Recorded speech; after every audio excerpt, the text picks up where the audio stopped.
This is the Lone Crater YouTube. We hope this video helps. You start by confirming account and comment basics. Sign into YouTube and open the video where the reply should appear. Check your channel and the commenter's status to make sure neither is blocked, restricted, or under strike.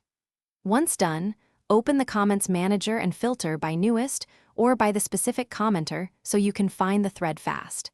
Make sure comment moderation rules aren't auto-hiding replies, because that's a frequent cause, and it saves time before deeper troubleshooting. Next, you inspect the specific thread and moderation settings to find why the reply is missing. Open the parent comment and expand any hidden replies. Use the channel's comments manager search to locate the exact text.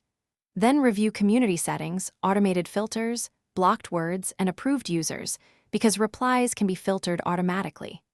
Also compare the mobile app and desktop site, or use an incognito window. Differences often reveal caching or sync issues. Finally, you restore visibility by approving or moving replies out of the held or hidden section, removing offending filters, or unblocking accounts as needed. After making changes, clear cache, sign out and sign back in, and update the app or browser to force a fresh sync. Make sure to refresh the comments manager and recheck the thread. If the reply still doesn't show, collect the comment ID, timestamps, and screenshots so you can provide precise evidence when contacting YouTube support for escalation. Thanks for watching. Consider subscribing if we helped you.